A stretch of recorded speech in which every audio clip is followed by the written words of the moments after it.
겪은 지 얼마 안 된 소름 돋았던 사연입니다. 저는 대학교를 다니는 여대생이고 자취를 하고 있어요.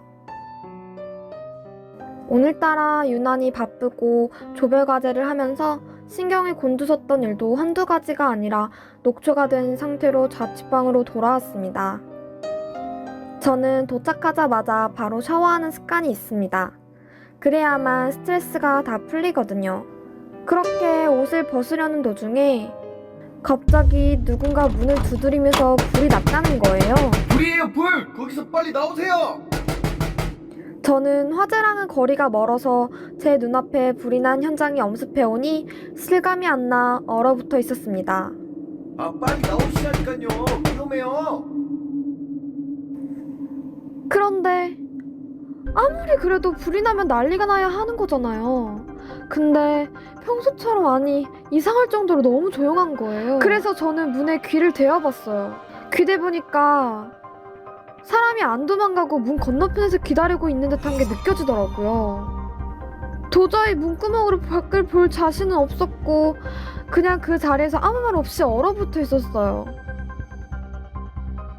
시간이 좀 지나서야 정신을 차리고 소방서에 전화해보니까 여기는커녕 그 동네에 화재 신고가 들어온 것도 없다는 거예요. 다음날 전 경찰에 신고하였지만 강간미수 혐의를 적용하기 위해서는 폭행과 협박 등이 동반돼야 하는데 현재 확보한 CCTV 영상만으로 이를 확인하기가 어렵다는 거예요. 그 사람은 도대체 무슨 생각이었을까요? 저는 정말 이대로 가만히 있어도 되는 걸까요?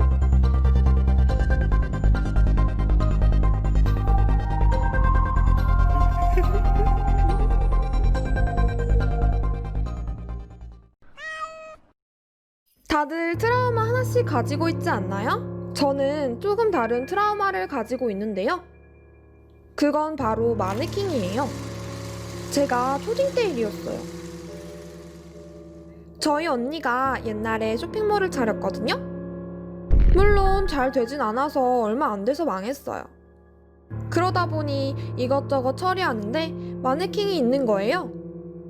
제가 초딩 때 구체관절 인형이 되게 유행이어서 구체관절 인형을 엄마가 안 사주니까 마네킹이라도 가지고 놀고 싶은 거예요. 언니, 저 마네킹 버릴 거면 나 주면 안 돼? 마네킹? 주지 뭐. 작은 걸로 하나 주면 돼? 응! 고마워 언니. 그렇게 언니한테 받은 마네킹을 제 방에 가져왔어요. 제가 오늘 입을 옷을 마네킹에게 미리 입혀보고 자네 옷을 잘 못 입는구만 그래 라면서 혼자 평가해보기도 하고 엄마 목걸이 가져와서 막 달면서 놀았거든요. 근데 매일 똑같이 노니까 어느 순간부터 좀 지겨워지는 거 있죠? 마네킹 괜히 달라고 했나? 방차지만 하고 걸리적거리네. 그래서 마네킹은 제 방 베란다 구석에 박아뒀어요. 그날부터였어요. 제가 잠을 잘 때 악몽을 꾸기 시작하고 심지어 가위까지 눌리게 된단 말이죠. 그런 꿈 있잖아요. 꿈속에 꿈이라고 해야 되나? 분명 저는 자고 있는데 꿈속에서 깨어있는 거 있죠. 꿈속에서 깼는데 누가 저를 자꾸 쳐다보고 있는 것 같은 느낌이 있는 거예요. 이상해서 엄마한테 말했어요. 엄마, 나 요즘 잘 때 자꾸 악몽 꿔. 무서워. 가위도 눌리는 것 같은데. 가위? 그런 거 없어. 그거 너가 잠자는 자세가 잘못돼서 몸이 불편해서 우리 애네가 악몽을 보여줌으로써 잠에서 깨우는 거야. 그걸 사람들이 가위라고 부르지. 에이, 됐어. 엄마랑 말 안 할래. 방에 들어가는 순간 마네킹을 봤는데 분명 제가 왼쪽 구석에 마네킹을 박아뒀거든요? 고개도 안 보이게? 근데 마네킹이 오른쪽으로 옮겨져 있고 좀 놀라기도 했는데 언니가 장난치는 줄 알았어요. 그래도 너무 소름 돋아서 마네킹 버리기로 마음먹고 아빠한테 버려달라고 했어요. 근데 마네킹이 버리기엔 좀 크고 무거워서 잘라서 버리기로 하고 토막을 내는데 마네킹에서 피 같은 액체가 흐르는 거예요. 너무 놀라서 막 소리 질렀는데 알고 보니 나무로 된 마네킹이라서 그 안에 구더기가 살고 있었던 거였어요. 구더기가 한두 마리도 아니고 진짜 바글바글한 게 엄청 많아서 멘붕에 멘붕이었어요, 진짜. 그때의 기억 때문에 전 마네킹만 보면 아직까지도 너무 무서워요. 구독과 좋아요 누르지 않으면 찾아간다.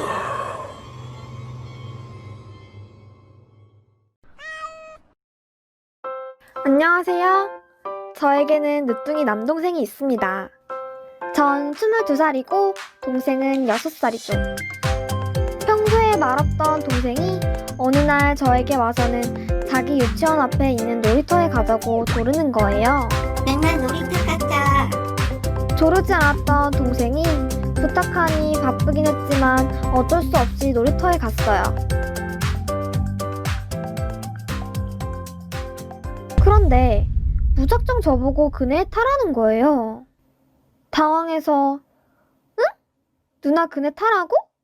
너가 그네 타고 누나가 밀어줄게 했는데 아니야, 됐어. 그냥 빨리 타줘. 저한테 빨리 타보라고 보채는 거 있죠. 그래서 할 수 없이 탔죠.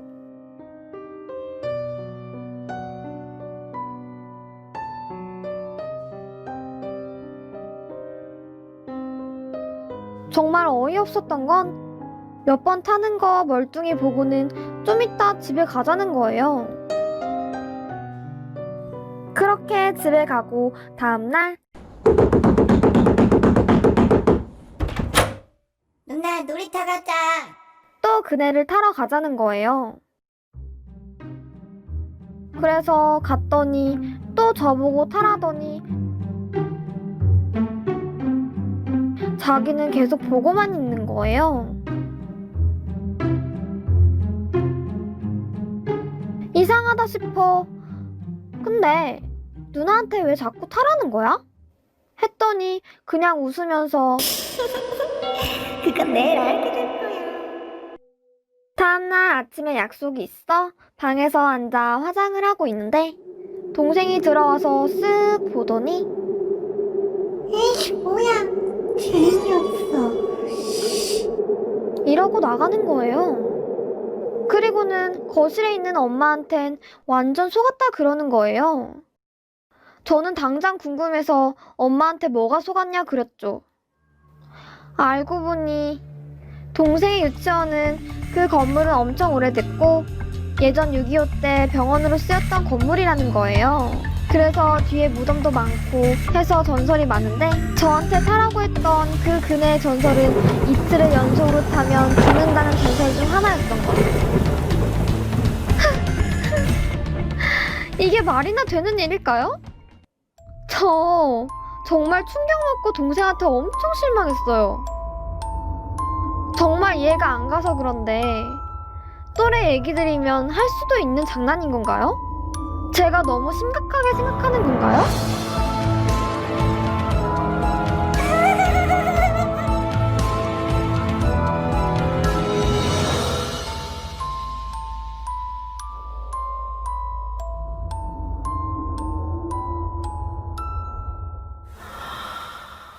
재미없어.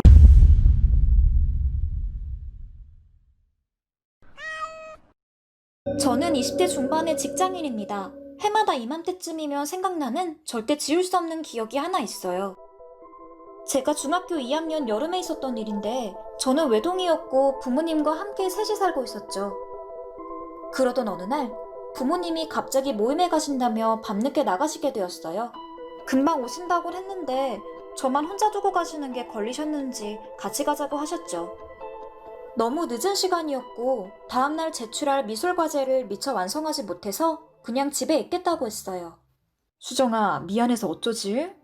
갑자기 나가봐야 하는데 혼자 있을 수 있겠어? 그래, 같이 가자. 아니야, 나 미술 과제도 해야 하고 그냥 집에 있을래. 그래, 그럼 조금만 있어. 금방 올게. 네, 다녀오세요. 말은 이렇게 했지만 밤에 혼자 있을 생각을 하니 무서워지기 시작했어요.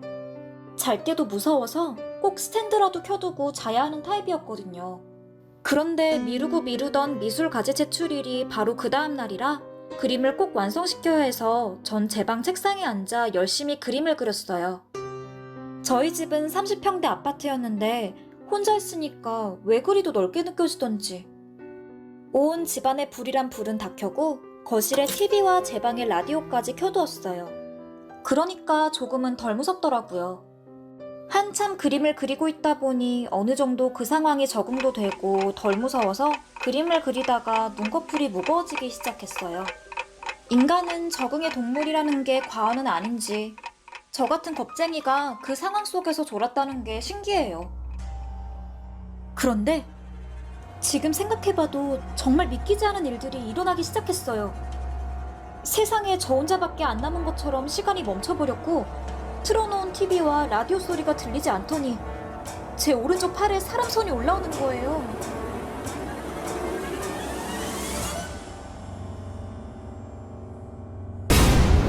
가지마, 그러자 가게할 시간이다. 제발 어디 간다는 거예요? 제발 이러지 마세요. 저는 필사적으로 끌려가지 않으려고 안간힘을 쓰며 발버둥 쳤어요. 그렇게 몇 초나 지났을까요? 저는 꿈에서 깨어났고 꿈이라는 사실에 정말 안도하였어요. 하지만 안도감은 얼마 가지 못하였어요. 너무 오른쪽 팔이 아파서 왜 아픈지 오른팔을 봤는데 정말 큰 손자국으로 피멍이 들어있었어요. 믿기지 않은 현실에 온몸이 떨렸고 소름이 격하게 돋아 움직이지도 못하였어요. 제가 잠도 잘 못 자고 더위를 먹어서 헛것을 보는 게 아닌가 두 눈을 의심해보고 또 의심을 해봤지만 그 멍자국은 없어지지 않았어요. 이때 부모님께서 현관문을 열고 들어오셨어요. 잠깐만, 이게 무슨 냄새야? 이건 정말 싫어하고 제가 겪었던 일입니다. 지금 생각해보면 불편한 자세에 가스까지 유출해 악몽을 꿨다고 할지언정 도대체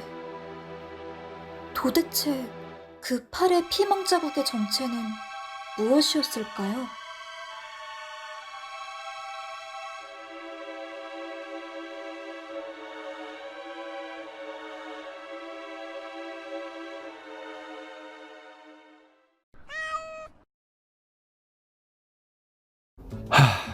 정말 다시 생각하고 싶지 않은 그날이지만 그래도 다른 분들이 보면 즐거워할 수 있다는 생각에 제보합니다.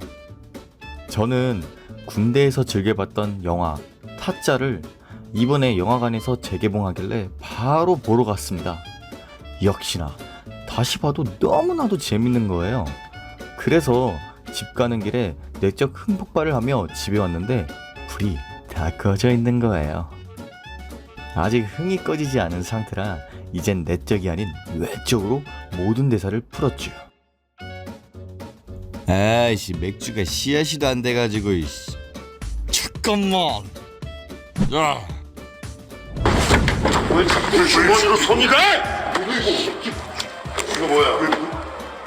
이거 뭐야 이 새끼야? 삥이다 삥. 야 어쩐지 이게 삥이 안 보이더라고. 이봐 젊은 친구, 신사답게 행동해. 대신 우리가 이 돈 먹습니다. 신사답게. 너 부르면 왜 다시 와? A few moments later. 나도 순정이 있다. 네가 이런 식으로 내 순정을 짓밟으면은 막 그때는 깡패가 되는 거야. 열심히 대사를 큰 소리로 읽고 있는데 아무도 없는 줄 알았던 여동생 방문이 벌컥 열리며 동생이 오빠! 그만 좀 해! 내가 쪽팔려서 진짜. 라고 소리를 질렀어요. 너무 깜짝 놀랐는데 중요한 건 지금부터예요.